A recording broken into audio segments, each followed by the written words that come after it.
આપ સર્વોને હેતપૂર્વક જય શ્રી સ્વામિનારાયણ।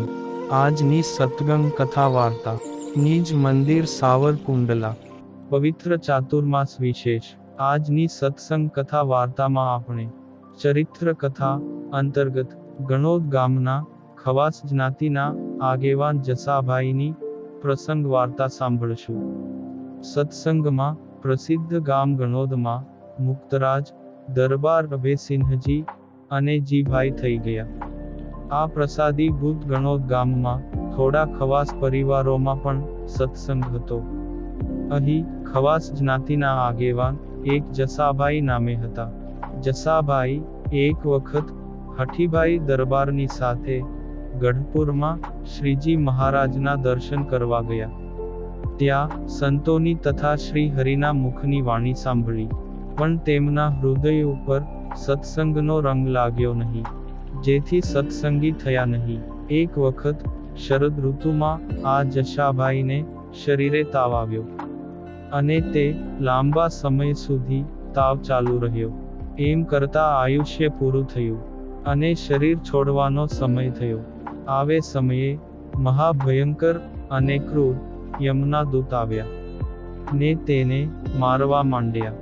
ત્યારે જસાભાઈએ ખાટલે સૂતા થકા પોતાના ગુરુને સંભાળ્યા, પણ તે કોઈ દેખાયા નહીં, ને કોઈ પણ વારે આવ્યા નહીં। છેવટે તેમને શ્રી હરિ સાંભળી આવ્યા। તેમનું સ્મરણ થતાં જ શ્રીજી મહારાજે કૃપા કરી બે સંતોને જસાભાઈ પાસે મોકલ્યા, ને તે સંતોના દર્શન થવાથી જસાભાઈને શાંતિ થઈ, અને યમદૂતો પણ એકદમ આઘેરા જઈને ઊભા રહ્યા।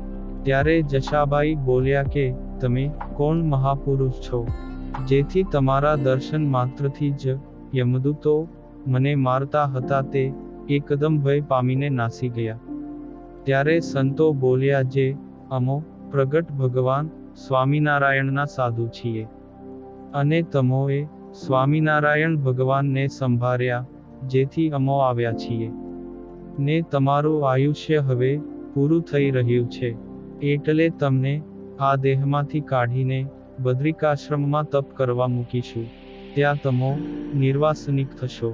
પછી સત્સંગમાં જન્મ લઈને મહારાજનો પાકો નિશ્ચય કરી અક્ષરધામમાં જશો। ત્યારે જશોભાઈ બોલ્યા કે સંતો તમો પધાર્યા, તેથી હું જમના ત્રાસથી બચી ગયો।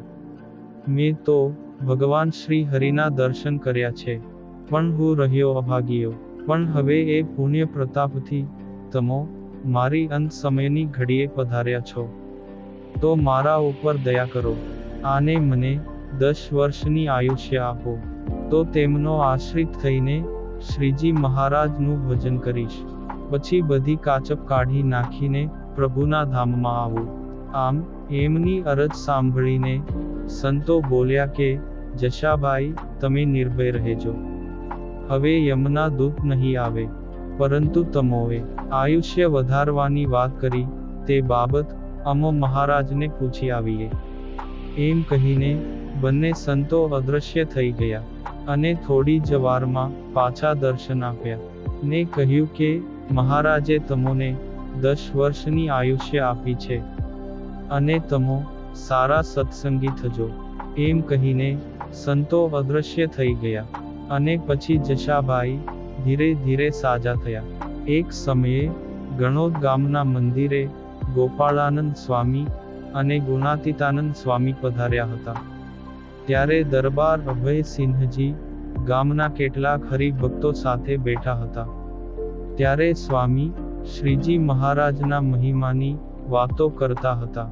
તે વખતે લાકડીના ટેકે જશોભાઈ ખવાસ પણ ત્યાં આવ્યા, ને સિંહાસનમાં બિરાજતા શ્રીજી મહારાજને તથા સદ્ગુરુ સંતોને પગે લાગીને સન્મુખ બેઠા। એમને જોઈને ગોપાળાનંદ સ્વામી બોલ્યા, જે જસાભાઈ જમ કેવા વસમાં? ત્યારે તે બોલ્યા કે અરે સ્વામી, જમ તો અતિ ભયંકર અને ક્રૂર, તેણે તો મારા હાડકા ભાંગી નાખ્યા, અને મને યમપુરીમાં લઈ જતા હતા। તેવામાં મેં સ્વામિનારાયણ ભગવાનને સંભાળ્યા, તેથી જમ ભાગી ગયા। આમ પોતે સ્વમુખે જ સઘળી હકીકત ભર સભામાં કહી સંભળાવી. વળી બોલ્યા જે હવે તમો મને વર્તમાન ધરાવો, અને સત્સંગના જે કની નિયમ હોય તે જણાવો, તે હું અણિશુદ્ધ પાળીશ. એમની નિખાલસપણે વાત જાણીને ગોપાળાનંદ સ્વામી રાજી થયા.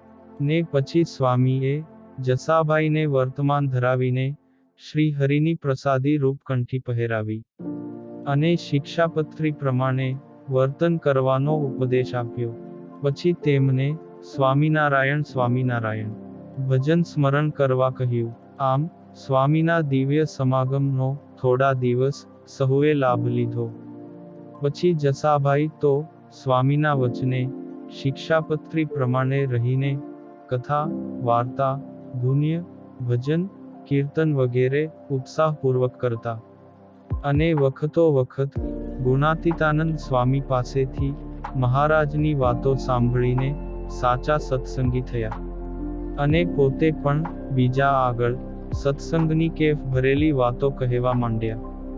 અને 10 વર્ષમાં તો પરમ એકાંતિક ભક્ત થયા. પછી અગાઉથી આપેલા વર મુજબ 10 વરહની આવરદા પૂર્ણ થતા શરીરે થોડો મંદવાડ થયો અને શરીર છોડવાનો સમય થયો.